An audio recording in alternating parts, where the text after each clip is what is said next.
안녕하세요 여러분. 오늘의 천자문 사자는 211화 주면석매입니다.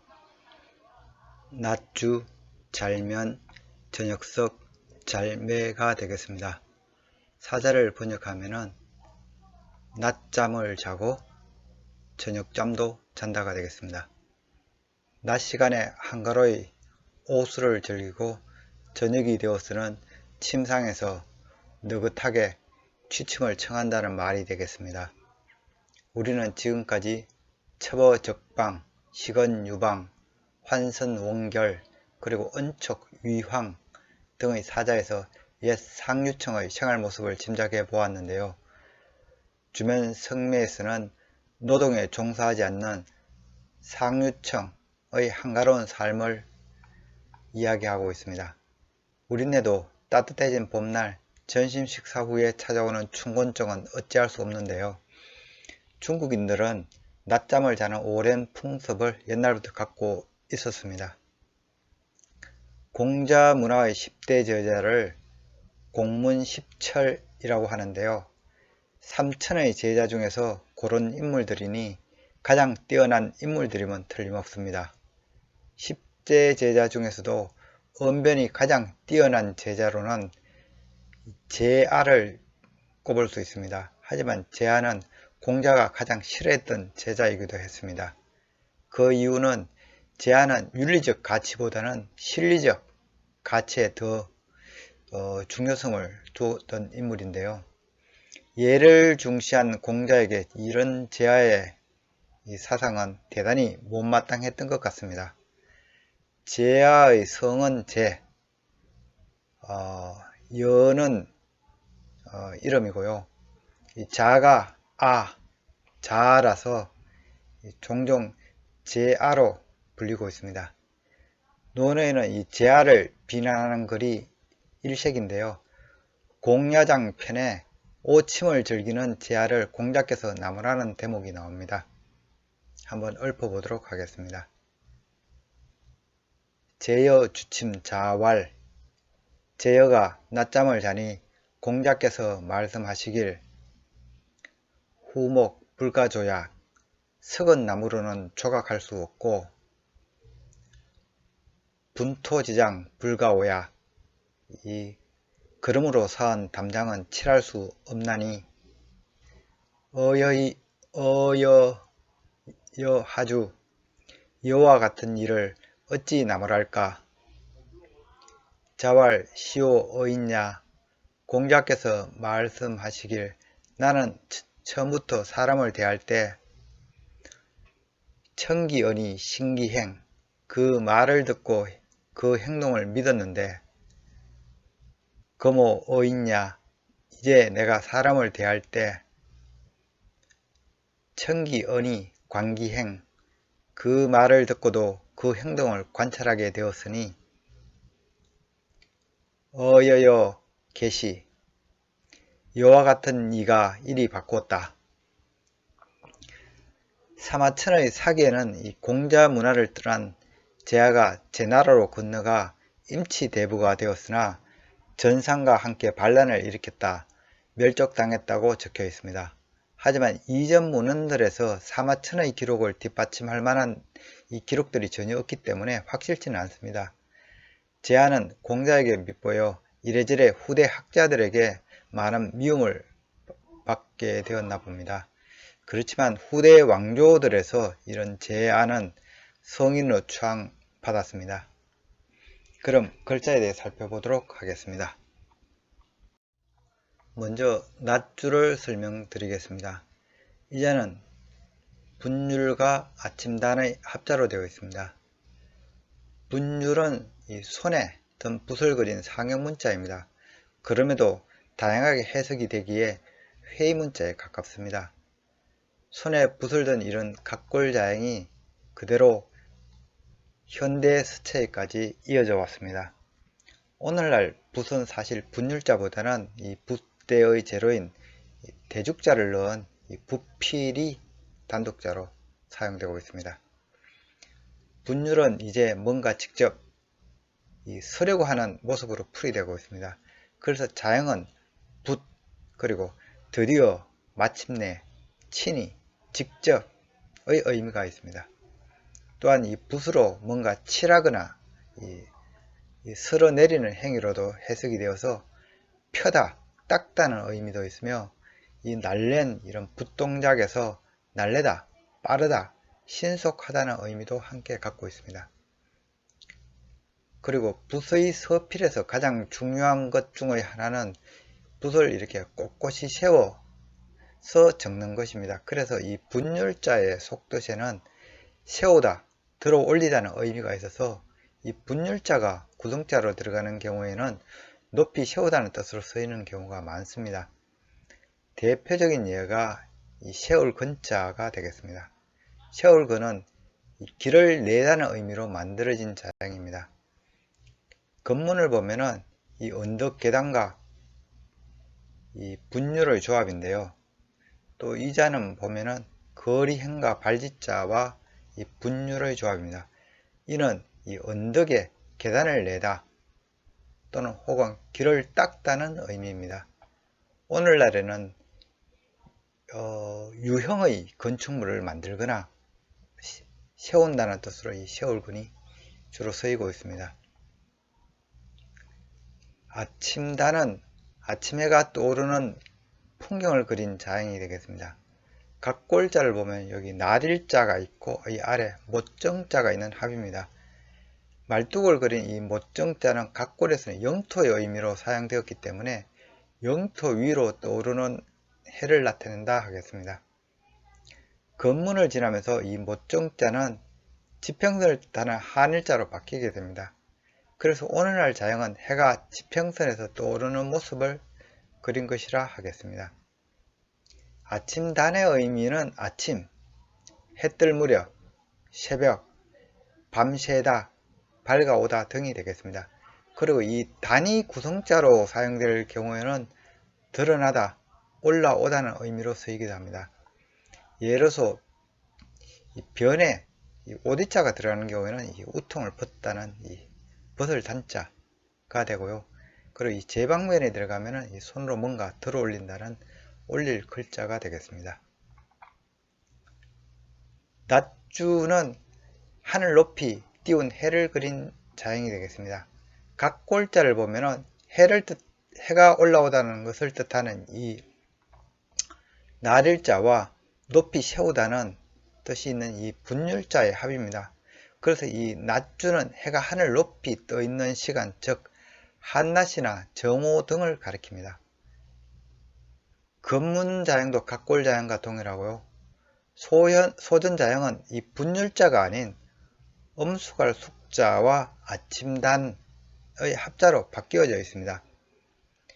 이 음수갈 숙은 분율과 8, 8의 조합으로서 이 붓을 멈추고 가두었다는 의미인데, 그래서 엄숙하다, 정중하다, 가진하는 뜻을 갖고 있습니다. 따라서 이 소전의 이 낮주자는 지평선에서 이 떠오르는 해가 멈추었다는 말이 됩니다. 즉 바로 정오를 의미하며 이후 해는 더 이상 오르지 않고 내리막을 간다 하겠습니다. 다음 자는 잘면자입니다. 이 자는 눈목자와 백성민의 합자인데요. 눈목자는 눈을 그린 상향문자라고 그랬습니다. 그래서 눈목자의 의미는 눈, 눈빛, 시각, 견해, 거물구멍, 그리고 목록이나 항목이라는 뜻도 갖고 있습니다. 백성민은 높은 이에게 이 머리를 조아리는 것을 그린 이 회의문자가 되겠습니다. 그래서 고대부터 이 백성민은 피지배계총을 가리키는 말이기도 했습니다. 각골자를 보면은 이 눈이 있고 시선이 아래로 향해 있다는 것을 나타냅니다. 이 아래로 향하는 선이 내려져 있죠. 이건 바닥을 본다는 걸 의미합니다. 혹자는 이 백성민은 이 눈을 이 칼로 찌르는 모습을 그린 것이라 이 포로의 눈을 멀게 한 노예를 나타낸 자형이라는 주장이 있습니다만, 각골에서 이 문신용 칼은 멸신으로 나타내고 있기 때문에 신빙성은 약해 보입니다. 역으로 이 시선이 위를 향해 있다는 걸 나타내는 자형도 있는데요. 바로 고들직이 되겠습니다. 이 고들직은 눈을 쳐들고 위로 똑바로 보다, 굽히지 않다, 부정이 없다는 뜻을 갖고 있습니다. 유사자형으로는 신하신이 있죠. 이제는 눈목자가 옆으로 세워진 형태인데요. 눈을 뜨고 지켜보다는 의미입니다. 이는 살피는 자라는 의미로서 신하를 의미합니다. 따라서 이 백성민은 이 머리를 조아리는 모습이라 할 수 있는데요. 그래서 민은 백성, 민심, 어리석다 등 이 피지배 계층을 나타내는 자형으로 오랫동안 사용되어 왔습니다. 사실 그런데 이 잠잘면은 백성민이 기원자가 아니고 눈목자와 이 어둘명의 합자로 만들어진 자형입니다. 그래서 이 어둘명을 먼저 설명드릴까 합니다. 어둘명의 각골자는 이 밝은 해를 가려 어둡다는 의미를 나타낸 자형이 되겠습니다. 각골자는 이 두 개의 그릇 사이에 이 해를 넣어서 감춘다는 의미입니다. 건문에서는 이 지붕을 뜻하는 덮을며 그리고 이 기둥을 뜻하는 66자 사이에 날일자를 넣어서 해를 창고에 가두었다는 의미입니다. 제가 일전에 이 한자의 숫자들을 설명드리면서 이 66은 이 움집의 이 기둥을 그린 자형, 즉 기둥의 개수라 말씀드린 바 있습니다. 따라서 이 어두울명은 이 해가 집 안으로 사라졌으니 이 어두워졌다는 뜻이며 오늘날에는 이 어둡다, 어리석다, 어리다, 깊숙하다 등의 뜻으로 사용되고 있습니다. 잠잘면의 이 소전 형태를 보면은 이 눈목자와 어두울명의 합자입니다. 이는 이제 눈을 감았으니 어둡다는 뜻입니다. 그래서 눈을 감다는 뜻은 휴식을 취하다, 잠을 자다, 죽은 채 하다는 의미로 확대가 되었습니다. 그리고 죽은 채 하다는 것은 이 거짓 행동을 하다는 뜻으로 발전이 되기도 하는데요. 그래서 이 잘면자는 소전 이후 예서에서부터 이 어두울 명자가 이 백성민으로 바뀌게 되는데요. 어두울 명이 어두워서 보지 못하다는 뜻이지만 백성민은 엎드려 앞을 보지 못하다는 의미이므로 유사한 측면이 있기도 하겠습니다.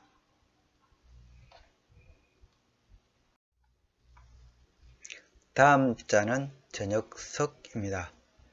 저녁석은 이 저녁에 떠오르는 초승달을 그린 자형입니다. 초승달은 낮이나 밤에는 보이지 않고 저녁에 잠깐 보이는 달이라 저녁을 상징하고 있습니다. 매월 음력 1일 해가 지고 나면 서쪽 하늘에 잠깐 드러나는 달이 초승달입니다. 따라서 낮 시간에도 사실은 하늘에 떠 있었지만 밝은 해에 가려 보이지 않다가 해가 지고 나면은 이 서쪽 지평선에 잠깐 지기 전에 보이는 달이 초승달입니다. 그래서 초승달은 저녁을 상징한다 하겠습니다. 또한 이 자형의 형태가 이 손을 한 움큼 쥔 모습 같다 해서 이 한 움큼 샤로도 불리웁니다. 달을자도 사실은 이 반달을 그린 자형이라서 저녁석과 형태상으로 큰 차이는 없습니다. 이 자형에서 차이가 있다면 안에 달을자는 점이 들어가 있습니다.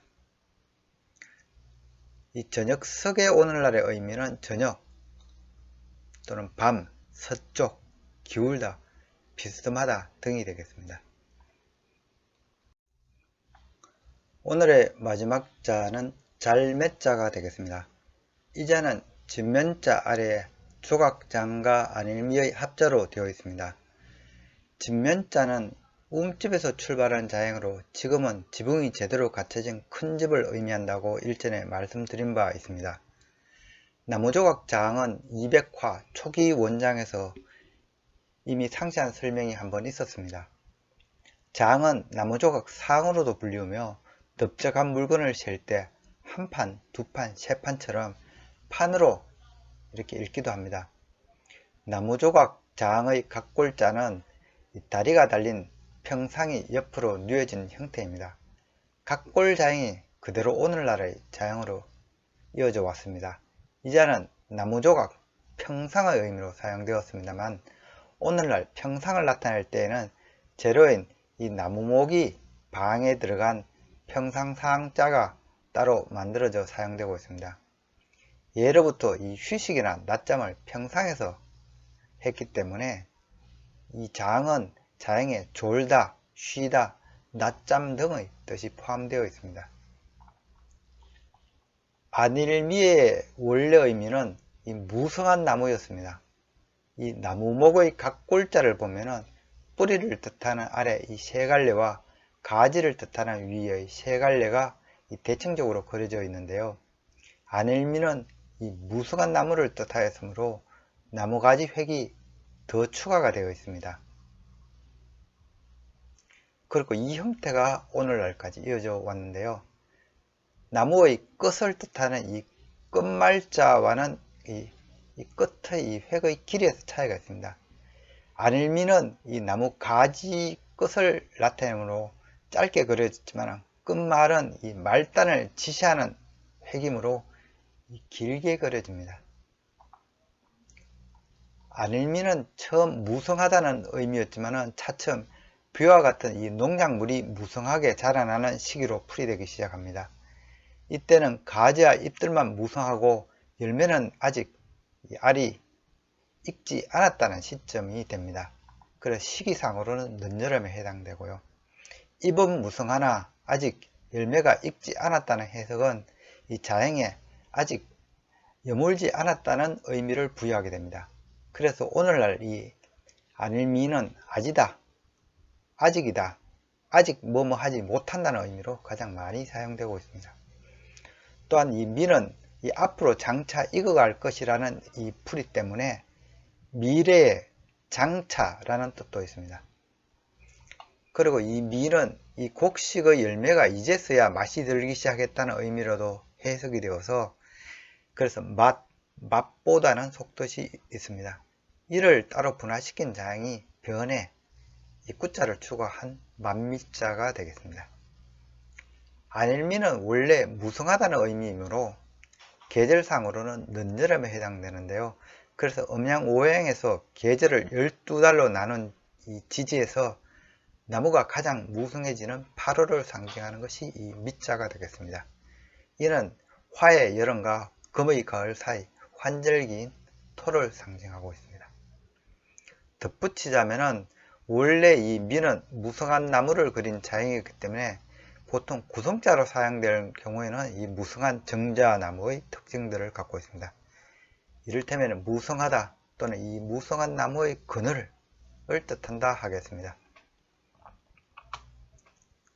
이 나릴자가 들어가는 경우에는 이 무성한 이 정자나무가 이 해를 가렸다는 표현이 됩니다. 그래서 어두울 맷자입니다. 어두울 맷자 대신에 에서는 이 나를자 대신에 이 눈목자를 넣어서 눈이 어두웠다는 표현이 쓰기도 하고 사람인을 넣어서 이 사람이 사례 어둡다는 표현으로 쓰기도 합니다. 셋 다 어두울 맷자가 되겠습니다. 그래서 이 잘맷자는 겉문을 보면은 이 무성한 정자나무 아래에 이 평상이 있고 이 사람이 이 평상에 옆으로 누워 자는 모습을 그리고 있습니다. 그래서 자행의 뜻이 잠을 자다, 쉬다는 뜻이 되겠습니다. 소전에서는 이 집안에서 쉬거나 자는 사람을 뜻하기 위해 진면자가 들어가 있습니다.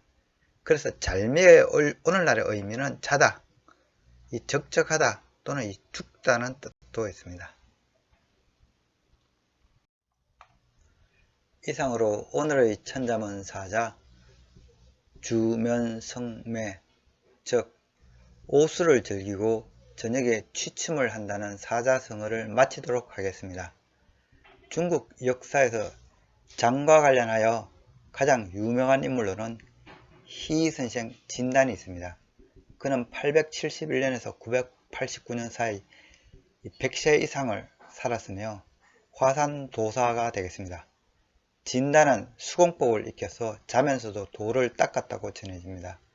한 번 자면 100여일을 깨지 않았으며 곡기를 끊고 기를 마시며 하루 몇 잔의 술만 마시고도 살 수 있었다고 합니다. 그가 살았던 시기는 5대 19의 혼란기였는데요. 왕조가 바뀔 때마다 항상 진다는 근심이 가득했으나 드디어 조광윤이 난세를 평정하고 송나라 황제로 등극했다는 소식을 듣고서야 제대로 된 왕이 이제야 나왔다며 크게 기뻐했다고 합니다. 그의 배로인 이 희는 송태종이 도덕경의 문구에서 따와 그에게 붙여준 것으로서 도의 경지에 이른 자를 의미합니다. 도덕경 14장에서는 도를 이렇게 표현하고 있습니다. 시지 불견 명할 이, 보아도 보이지 않는 것을 이라 하고, 청지 불문 명할 희, 들어도 들리지 않는 것을 희라 하고, 박지 불덕 명할 미, 잡으려 해도 얻을 수 없는 것을 미라 한다. 여기서 이 지는 도를 가리키고요. 이는 색이 없음을 말하며, 희는 기척이 없음을 말하며, 미는 형체가 없음을 말하니, 희라고 하면은 덕도의 경지에 이른 자를 뜻하기도 하고, 만나고 싶어도 황제조차 만나기 힘들었던 이 진단을 가리키기도 했습니다. 후대에 이 진단을 주제로 한 서화들이 많이 등장합니다. 조선시대 풍속화가인 이 김홍도의 이 운대 주민도는 화산의 이 운대에서 수공 중인 이 진단을 그리고 있습니다. 이 산 중턱, 이 소나무 아래에 이렇게 확대를 해보아야지 잠을 자는 진단을 볼 수가 있는데요. 조선시대 유명한 인물화가였던 윤두서의 진단 타르도가 있기도 합니다. 이 그림은 매우 해학적인 그림으로 유명합니다. 진단이 나귀를 타고 가다가 조광윤이 세상을 평정하고 송나라 황제로 등극했다는 말을 듣고 기뻐 놀라서 이 나귀에서 떨어지는 이 모습을 해학적으로 그리고 있습니다. 윤두서는 당시 당파싸움에 어지러운 조선을 안정시킬 임금을 기원하는 마음에서 이 그림을 그렸다고 합니다. 숙종이 이 그림에 이 화제로 7원절구를 친히 내었는데 이 내용이 이러합니다. 희 하사 호란사, 희 선생은 무슨 일로 갑자기 안정에서 떨어졌는가? 빛이 비면 별류희, 취하지도 졸지도 않았으며 기쁨이 따로 있었다네. 현마 징상 진주출, 현마에 상스러운 징조가 있어 진정한 주군이 나왔으니 종검천하 가물이, 이제부터 천하의 근심은 없으리라. 이 현마는 현마영을 말하고 송태조 조광윤이 이 낙양 현마영에서 태어났죠. 지금까지 시청해 주셔서 감사합니다.